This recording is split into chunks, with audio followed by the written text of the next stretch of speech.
이번 시간에는 유럽 세계의 성장, 다른 말로 르네상스에 대해서 한번 배워보도록 하겠습니다. 자, 그림부터 한번 봅시다. 수업 시간엔 따로 이야기를 못 해줬는데 시간이 오늘 많으니까 요거를 한번 보도록 하죠. 먼저 빨간색 동그라미 그림과 파란색 동그라미 그림의 차이점을 우리는 알 수 있을까요? 모두 다 똑같은 주제로 그려진 그림이지만 느낌이 아주 다를 거예요. 이 빨간색 동그라미로 그린 그림은 바로 중세시대에 그려진 그림이고요. 파란색 동그라미로 그려진 그림은 바로 르네상스 시대에 그려진 그림인데요. 이 그림을 딱 보면 여러분들이 이런 생각을 할 겁니다. 이 시대가 아주 붙어있는 시대긴 하지만 엄청나게 다른 시대구나 라는 걸 알 수가 있는데, 여기 요 학생이 얘기하는 것처럼 오른쪽 그림에서는 원근법을 볼 수 있고, 이렇게 얘기하는 것처럼 르네상스 시대는 바로 예술적으로 문화적으로 엄청나게 발전을 했던 시대다라고 이야기를 할 수 있을 것 같아요. 그래서 우리는 이 르네상스에 대해서 오늘 우리는 공부할 건데요. 먼저 이탈리아에서 르네상스가 시작되다라고 하는 요 부분부터 한번 보도록 합시다. 그러면 우리는 이러한 질문을 할 수 있어요. 왜 하필 이탈리아인가? 이탈리아에서 왜 르네상스가 시작되었는가? 이런 얘기를 할 수 있는데요. 거기에 대한 대답을 한번 이 교과서에서 한번 찾아보도록 합시다. 첫 번째 문장 볼게요. 14세기 유럽에서는 인간의 자유와 존엄성을 강조하며 고전 작품을 수집하고 연구하는 문예 부흥 운동이 일어났다. 이 자체가 바로 르네상스인데요. 먼저 요거 봅시다. 우리가 수업 시간에 이야기를 했었던 내용인데요. 인간의 자유와 존엄성을 뭐라고 합니까? 얘기해 볼까요? 그렇죠. 바로 인간 중심적이다 라고 이렇게 이야기를 할 수 있을 것 같아요. 그러면 이 인간 중심적이다 라고 하는데, 이 인간 중심적이다라는 말이 도대체 어떤 문화에서 나오던 건가요? 그렇죠. 그리스 문화에서 나오는 겁니다. 그러니까 여기서 나오는 바로 고전 작품들을 수집했다라고 하는데, 이 고전 작품들이 바로 뭐다? 얘기해 볼까요? 그렇죠. 그리스, 로마 문화였다라는 겁니다. 그러니까 다시 한번 얘기해 보면 14세기 유럽에서는 인간 중심적인 것을 강조하면서 그리스, 로마 문화를 수집하고 연구하는 문예 부흥 운동이 일어났다라고 이렇게 이야기를 할 수 있겠네요. 그래서 이를 우리는 뭐라고 부르기로 했어요? 바로 르네상스라고 이렇게 부르는 건데, 이 르네상스의 뜻이 또 공교롭게도 재생과 부활이야. 그러면 도대체 뭘 재생할 거고 뭘 부활시킬 건지는 이제 답이 나올 겁니다. 그럼 이제부터 왜 하필 르네상스가 이탈리아에서 나타났는지 이야기를 해볼게요. 바로 첫 번째 이유인데요. 고대 로마 유산이 많이 남아있고, 거기 밑줄 쳐봅시다. 다시 한번.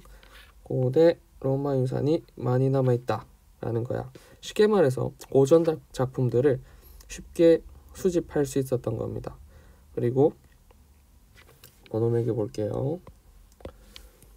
1번 그리고 2번 한번 봅시다. 2번의 경우에는 바로 지중해 무역과 제조업이 번영하던 이탈리아 도시에서 먼저 되었다라고 하는데, 이들 도시의 부유한 상인과 제후들은 자신들의 명예를 높이기 위해 문예 활동을 후원하였다라고 되어 있는데 이들 도시가 바로 우리가 앞에서 얘기했던 그 이탈리아 도시 얘네들을 이야기합니다. 한번 다시 한번 적어볼까요? 피렌체 라던가 물의 도시, 그렇죠. 베네치아 라던가, 그리고 마지막으로 어디에요? 밀라노라고 하는 이러한 도시들이 바로 이들 도시들이 될 겁니다. 이탈리아 도시이자 이렇게 표시가 되겠죠. 그리고 이게 바로 숫자 2번입니다. 그리고 세 번째는 한번 써보도록 할게요. 세 번째. 자, 세 번째 바로 비잔티움 학자들의 유입입니다. 이때쯤 되면 비잔티움이 멸망하거든요. 그래서 이 비잔티움 학자들이 딱 들어와. 그런데 얘네들이 공교롭게도 그리스, 로마 문화를 같이 들고 들어와. 어디로? 바로 요 이탈리아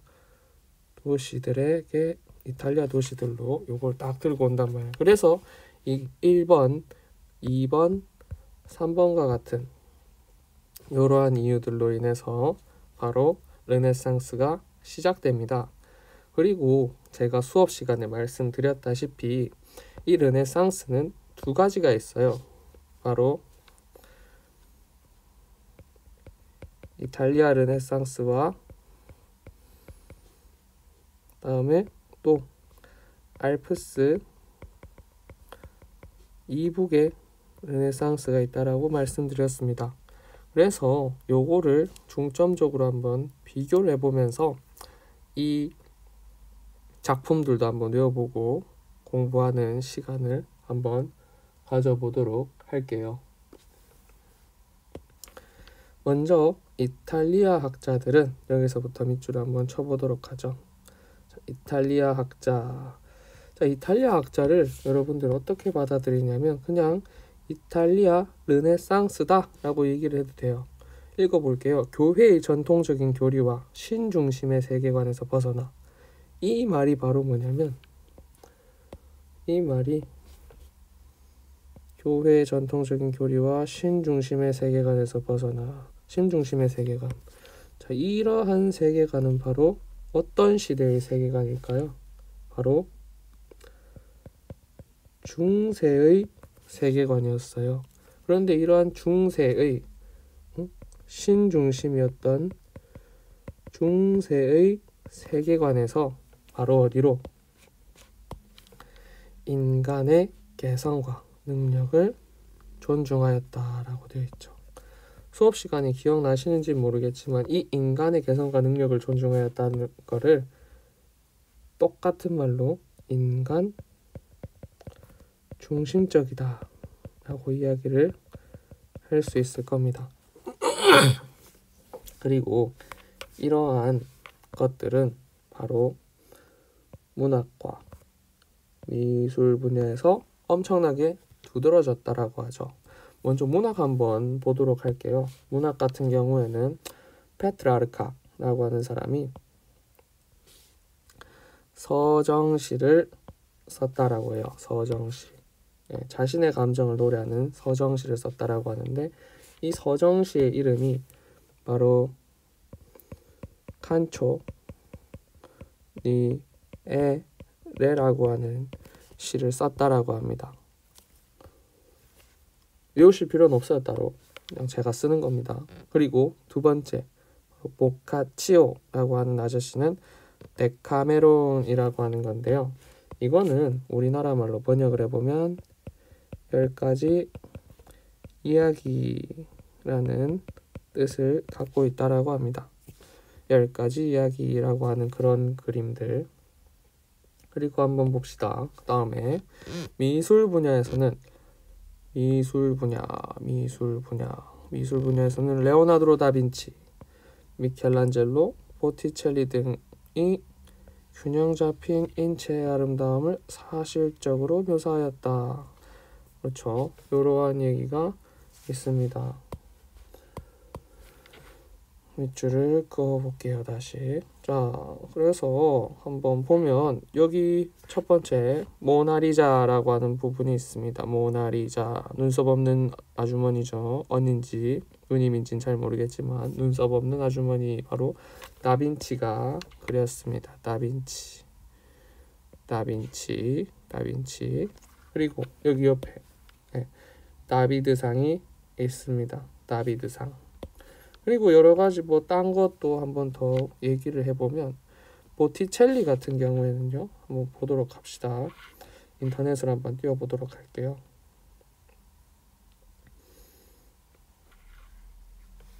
이 뭐죠? 로양. 보티첼리의 비너스의 탄생, 여기 한번 보도록 하죠. 화면이 잘 녹화되고 있는지 잘 모르겠네요. 자, 이 비너스의 탄생, 바로 요겁니다. 비너스의 탄생. 와우. 자, 이런 비너스의 탄생, 바로 보티첼리가 그린 그림이고요. 다음에 시스틴 예배당의 천지창조, 그것도 한번 보도록 하죠. 미켈란젤로가 그린 천지창조. 시스틴 예배당 천장에다가 이러한 그림들을 엄청나게 그려놨다라고 합니다. 엄청나게 힘들었겠죠, 그림을 그리는데. 이러한 작품들이 있구나 라는 것만 알아놓으시면 될 것 같아요. 이게 뭐죠? 삭제. 됐네요. 자, 여기까지가 이탈리아의 르네상스예요. 이탈리아 르네상스. 학자 밑에 요글 한번 써봅시다. 이탈리아 르네상스. 그러면 이번에는 우리 북유럽의 알프스 이북의 르네상스에 대해서 한번 알아보는 시간을 가져보도록 할 건데요. 그거 하기에 앞서서 르네상스 시대 때 만들어졌던 과학, 기술, 이런 것들을 먼저 알아보도록 합시다.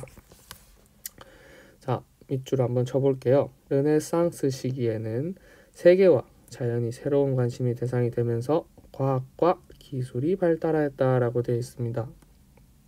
자, 과학 얘기를 한번 해봅시다. 과학 얘기. 먼저 코페르니쿠스라는 아저씨는 바로 지동설을 주장했다라고 해요. 그게 바로 뭐냐면,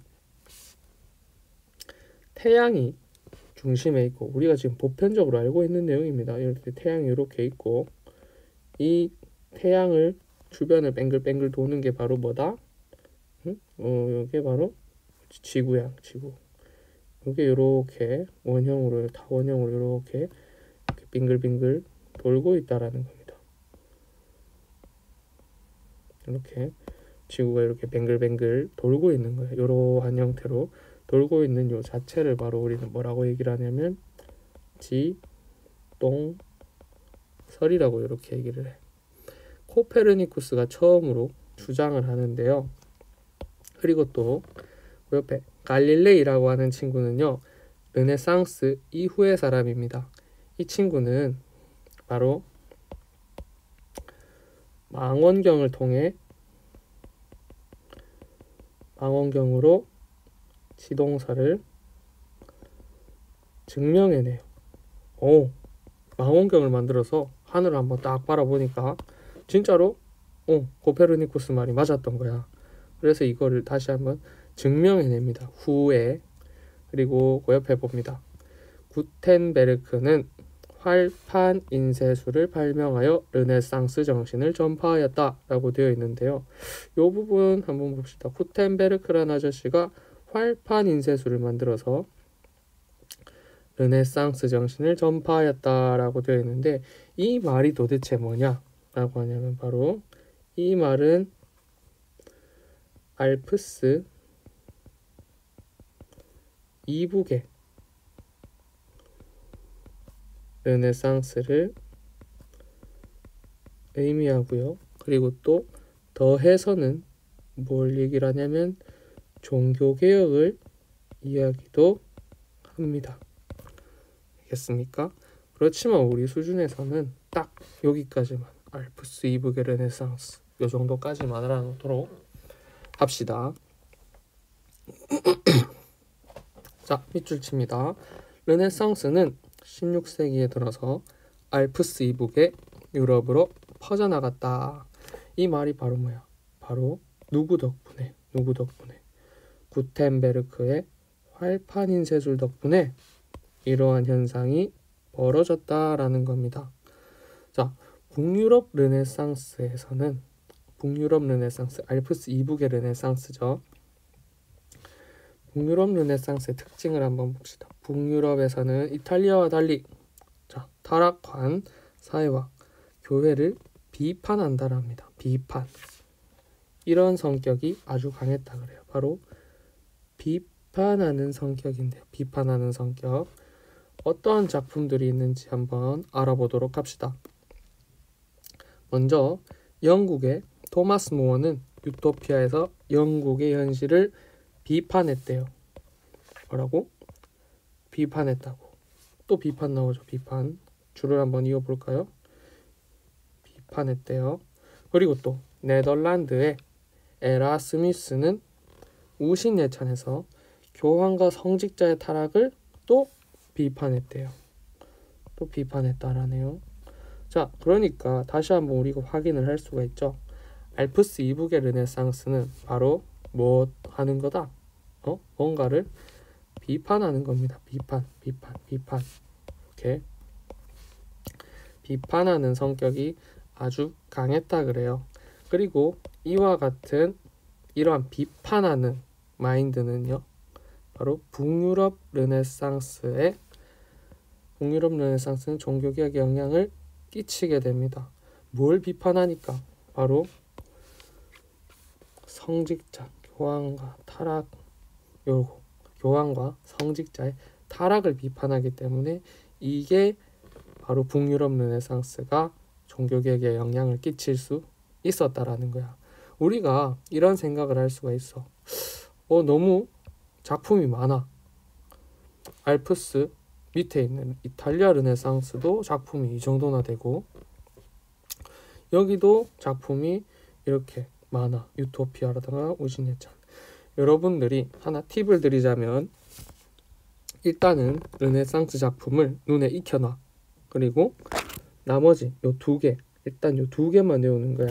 바로 알프스 이북의 르네상스, 바로 북유럽의 르네상스 작품 요 두 개만 외우고 나머지를 다 어떻게 해버려?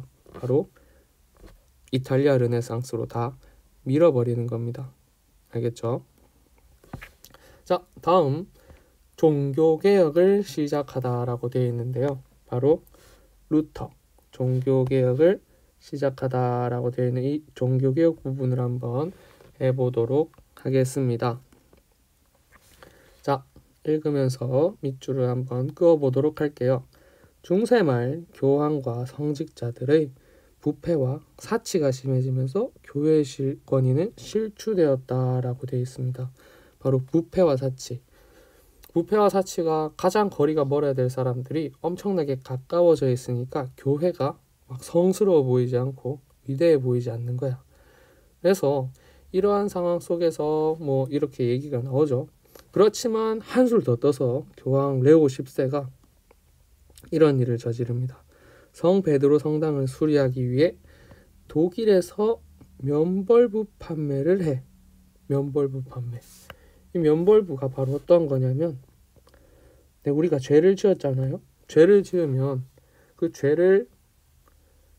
죄값을 치러야 되는데, 그 대신에 이 교황이 파는 이 종이 쪼가리 딱 하나를 요걸 딱 사면, 요 밑에 한번 봐봐요. 땡그랑 돈소리와 함께 영혼이 천국으로 갑니다. 뭘 사세요? 면벌부를 사세요라고 하는 이런 얘기를 한단 말이에요. 그래서 사람들이 어떻게 해, 지금 돈을 엄청나게 막 들고 옵니다. 이 돈들 봐봐, 이 돈들. 이때 당시에는 사람들이 좀 무지했나 봐요. 그래서 이러한 면벌부를 사람들이 막 사가는 걸 보니까 루터라는 신학자가 이렇게 얘기를 하는 거야. 이거를 사지 말아야 되고 팔지 말아야 되는 99개의 이유를 들어가지고 반박문을 통해서 95개조 반박문이죠. 이를 비판합니다. 그리고 또한 그 사람은 이렇게 얘기해. 면벌부를 사는 게 아니라 오직 신앙과 은총만이 인간을 구원할 수 있대. 사실 선생님이 교회를 잘 안 다녀가지고요. 잘 모르겠어요. 뭔 말인지. 근데 이런 거 같아. 그러니까 돈을 통해서 뭔가를 이루려고 하지 말고 마음으로 믿어라 이거죠. 신앙과 은총은 바로 믿음인 것 같아요. 믿음을 이야기하는 것 같습니다. 보니까 신앙과 은총은 바로 믿음만이 인간을 구원할 수 있다는 거예요. 이러한 면벌부 쪼가리를 돈 주고 막 사는 게 아니라 믿음을 통해서 인간을 구원할 수 있다. 신앙과 은총, 그렇게 이야기를 하는 것 같습니다. 그래서 이 결과 바로 루터를 중심으로 해서 새로운 루터파가 탄생을 하게 돼요. 이게 바로 지금 여러분들이 다니고 계시는 교회입니다. 교회. 그러면 이제 이 성당은 바로 이게 가톨릭이죠. 가톨릭. 이렇게 나뉘게 되는 겁니다. 그리고 또 밑줄 한번 쳐봅시다. 스위스에서는 또 새로운 움직임이 있는데요. 스위스에서는 칼뱅이 예정설을 주장하며 현세에서의 금욕적인 생활윤리와 근면절약을 강조했대요. 이 말이 도대체 뭐냐? 칼뱅이란 아저씨의 예정설이 도대체 뭐냐라고 물을 수가 있는데 이렇게 생각하시면 됩니다. 천국에 갈 사람이 따로 이미 정해져 있다라는 거야. 그래서 칼뱅은 이렇게 얘기해. 나 자신이 이미 갈 것이라는 예정을, 내가 그 천국에 갈 예정이라는 확신을 갖고서 살아라 이거야. 그러니까 내가 천국에 갈 거니까 그러한 확신을 갖고서 이 순간순간의 금욕적인 생활윤리와 근면절약을 강조하라는 겁니다. 근면절약을 하라는 거야. 알았죠? 그리고 또 영국에서는 또 다른 움직임이 일어납니다. 영국에서는 국왕 헨리 8세가 영국 국교회를 성립시켰대요. 이게 엄청나게 많은 이야기를 갖고 있어요. 이거는 헨리 8세가 영국 국교회를 만들었다. 이거는 바로 어떠한 일이 있었냐면 바로 영국에